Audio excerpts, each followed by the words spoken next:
Hey, welcome to Fresh Start Lesson 2. You know, there's lots of ways to serve God, but there's none that gives you a direct connection with God like the act of prayer. So prayer is an opportunity for us to spend time or to speak with God. All through the scriptures, we see men and women questioning God, celebrating with God, seeking God's advice, or even singing to God. And all of these things make up what it means to pray. When we pray effectively, we're taking the focus off ourselves and simply what we want, and we're placing it instead on God and on what He wants. One day, the disciples are hanging out with Jesus, and one of them asks Him to teach them how to pray. This is an important moment. They're essentially asking Jesus how they're supposed to relate to God and what kinds of things matter to Him. And in Matthew 6, 9, and 10, Jesus says this is how you should pray.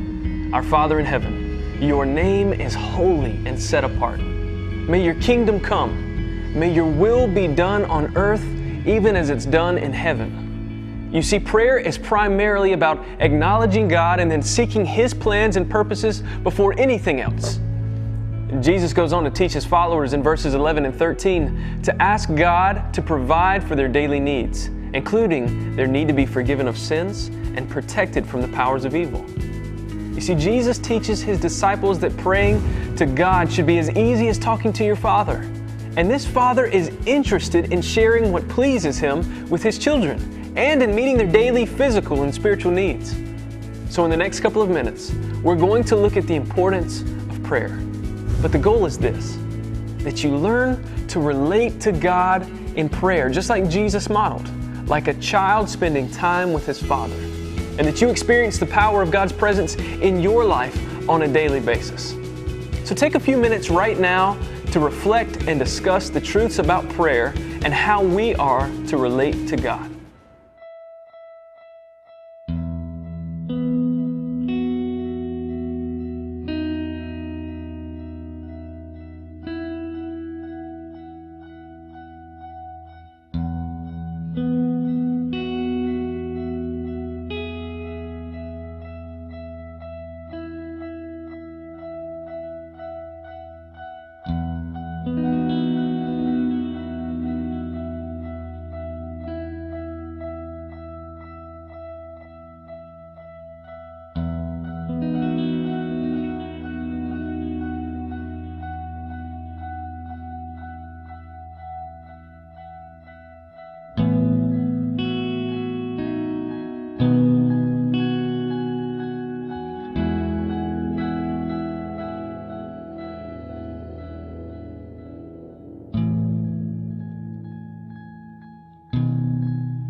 So we see that Jesus defined how you and I ought to approach God. But Jesus doesn't just say how we should do it, He also sets the perfect example for a healthy prayer life. In fact, the Bible mentions Jesus' prayer life more than 20 times. His prayers often came before or during important moments in His life, like when He picked His disciples in Luke 6, or during His baptism in Luke 3, and even on the cross, again in Luke 23. But for Jesus, prayer was a way of life, not just a precursor to big things. E.M. Bounds said prayer is not preparation for the battle, prayer is the battle. Luke 5:16 tells us that Jesus often withdrew to lonely places and prayed. In other words, He set His schedule around prayer, and He looked for times to meet with God. It's like the most important friendship in your life. God is the person that we should look forward to meeting up with whenever there's free time. In the same way you check your email or text messages to see if someone's replied to you, there ought to be some anticipation about hearing from God. Matthew 14:22 and 23 shows that Jesus even went out of His way to make room for prayer. It says, Jesus made the disciples get into the boat and go on ahead of Him to the other side of the lake while He dismissed the crowd. And after He dismissed them, He went up on a mountainside by Himself to pray. You see, Jesus doesn't see prayer as something you do just when it's convenient. He saw prayer as a necessity. He's not going to miss prayer for anything. He's going to DVR prayer. You know what I mean? And so prayer is meant for more than just making decisions. It is the ultimate connection to the Father. And if Jesus, who was God's Son, saw the need to draw away and spend time with God, how much more should you and I schedule and take time out of our days to connect with God? Dr. E. Stanley Jones said, in prayer, you align yourselves to the purpose and the power of God, and He's able to do things through you that He couldn't do otherwise. See, if we do not do them, they will never be done. For God has left certain things open to prayer, things which will never be done except when we pray. Now let's take a few moments now and reflect and discuss the way that Jesus modeled prayer.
So what does prayer accomplish? First off, it creates fellowship with God. Secondly, it surrenders your will to God's will. Third, it strengthens you in order to resist temptation. Fourth, it brings about God's promises in your life. Fifth, it invites God to do the miraculous in you. And sixth, it overcomes the power of evil and it intercedes for others. Prayer is dynamic. So in summary of our second lesson here, prayer is the ultimate connection to the Father. It's so important that you and I ought to arrange our schedules around it and make time for it every single day. Prayer allows us to take part in God's divine work of bringing His will about and breaking the powers of evil. See, Jesus gave us the perfect example of what it looks like to live out a life of prayer and how we ought to relate to God through prayer. So take some time this week to develop a life of prayer and take a few moments right now to reflect on what prayer accomplishes, as well as practicing praying for one another. Thanks for joining us for Lesson 2 of Fresh Start.